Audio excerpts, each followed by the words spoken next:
Welcome to another episode of the Movie Brothers. I'm Ant. This is Kev. What up, y'all? I hope you guys are doing well because I'm not. I'm actually not feeling that well today. That's why I may sound a little bit nasally. Just fighting this whole allergy thing. But, what can I say? The show must go on.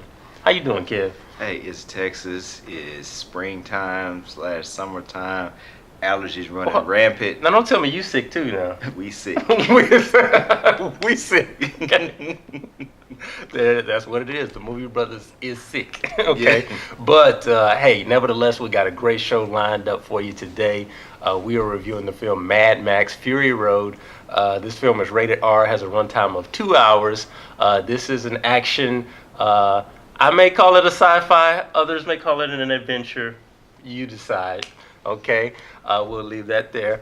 In this film, you have post-apocalyptic Mad Max is back, and he is joined by a partner this time to restore order. This movie was directed by George Miller, who brought us the original Mad Max back in 1979. He's also responsible for Babe. He also directed Happy Feet.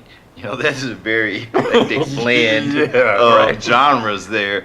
But George, he pulls it off. Yeah. This movie stars Tom Hardy, Charlize Theron, Nicholas Hoult, Zoe Kravitz has a role in this movie, as well as some other, hot buxom blondes.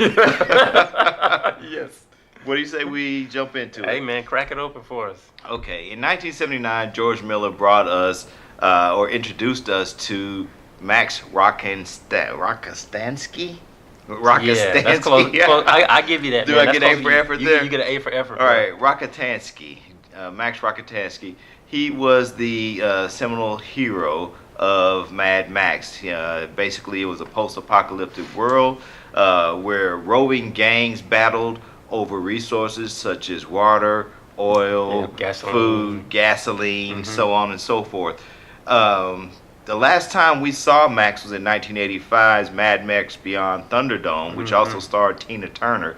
A movie that is probably more well known for its soundtrack than for the film itself. Although the film was decent, it did not hold up to Mad Max or to The Road Warrior, the second installment in this series.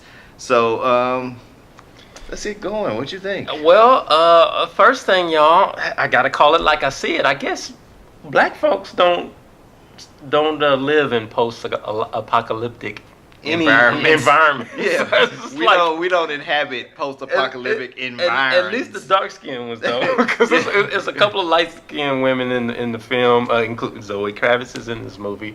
But beyond, you would think it'd at least be some Aborigines. Yeah, right. This is set in Australia, so you would think you would see a couple of Aborigines somewhere, but apparently not. I'm just saying. Diversity rears its ugly head again. Yeah, so I don't know what's up with that, but outside of that, man, you got some crazy visual stuff going on in this film that was some of the coolest stuff I've seen in some time. The film is definitely visually arresting. It really is. You always have something to look at. The visuals are mad. I mean, George photographs everything superbly. Yeah. All I can say is milk does a body good.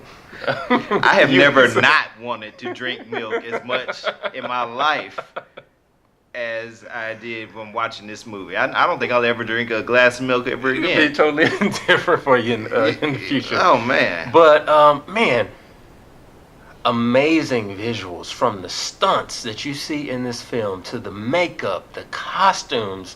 I mean, it's some of the best stuff that I've seen in a while. I mean, just the way this film was shot, I was thoroughly impressed. I mean, I would call this is the Cirque du Soleil of cinema, is what you have. It's 2 hours worth of it. And, that whole experience for me is just, I mean, you will be entertained.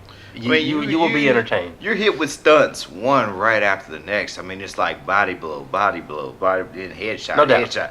The stunts come fast and furiously, and like you said, the action is so well choreographed that it all melds and blends together very well. I mean, there's no way you can be bored in this. No, very, very impressive stuff going on there. Now, in terms of the acting, Mr. Tom Hardy, not that he did a bad job, in my opinion, but let's just say he got upstaged. Charlize Theron did her thing. She plays a character named Furiosa, who is his partner, quote unquote partner in this film. And man, at the end of it, I mean, I walked away from this thing wanting to call it Furiosa, Right. Fury Road, instead of Mad Max. And you know, I would think of the movie's title, Right. Mad Max. He should have been the driving force, but he just didn't do it for me. I mean, And the bottom line is, just I'm a huge Tom Hardy fan. I like Tom Hardy, but Max could have barely been played by anyone in this film. Okay, Yeah. they could have put anybody in that role. Could Mel because Gibson? Could they have pulled They him could have out? pulled Mel Gibson out of retirement. You know, give him some drugs or something, settle him down some. Yeah. But they could have pulled him out of retirement. Right. But Charlize Theron, to your point, she is the one driving the bus on this thing. It is very much her film. She is the emotional core of it, and she's the one who keeps the action going. We're invested in her more so than we are in Max. Yeah, yeah. Won't give too much of the storyline away. I will mention that just with the feminism going on in this film, you know, Kevin and I reviewed this film called The Homesman last year. That was pretty good, and actually there were at times even in this film that was very reminiscent of The Homesman. Just an observation there. Right. Yeah. Well, and not only that, but you know, it is reminiscent of The Homesman. But to me, it was very reminiscent of Mad Max Beyond Thunderdome, where Mel Gibson's Mad Max character has to shepherd a group of children to the promised land, and you know, it's very similar. It plays out very similarly in this particular plot as well. Yeah. So you know, it's nothing that we haven't seen before, No. but the execution is so much different and is done really.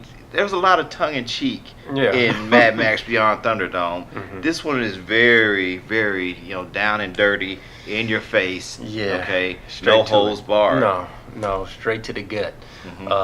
So, Kev, what do you say? You think we can throw some points on this thing? Yeah, we can do that. I would refer to this film as post-apocalyptic feminism. Okay, and I'm copywriting that. Basically, it drives home some very, very critical points. You know, basically that a woman's body is her own, okay, and that she has a right to do with it as she pleases. And once you see the film, you'll understand what I'm talking about. I don't want to give anything away. Even in the face of religious zealots such as Immortan Joe, who is the antagonist of this film, who's got his whole group of religious nuts behind him that put him on a pedestal as a deity of sorts. I thought this movie was pretty good. I really did. Like I said, I was very impressed with the stunts, with the action, with the cinematography. The music had left a little to be desired, but I thought it was a pretty good movie. I give it a 7 out of 10. Okay. All right. For me, I'll kind of sum it up in what I said earlier. This is the Cirque du Soleil of cinema. You will be entertained, no doubt. Like Kev said, nothing new here in terms of story. You have seen this before, but I think you'll enjoy it. Actually saw this in 3D, and it's not often I give my thumbs up on the 3D piece, but it would be worth it to spend the extra dollars for the 3D. I think you'll enjoy that as well. This movie was actually well done in 3D. It was well done in 3D. So for me, I give this film an 8 out of 10. So there you have it. You got a 7 from Kev. You got an 8 from me. I think we're telling you you should check this film out. That's our show for you today. Be sure to like us on Facebook or follow us on Twitter at The Movie Brothers. Yep, and make sure you subscribe to this channel. We need you. We need you. All right. So we can buy some medicine so we can feel them better. But hey, thank you guys for tuning in. We are The Movie Brothers. I'm Ant. This is Kev. This is the place. The one and only place where we bring you nothing but the real on the real. Peace.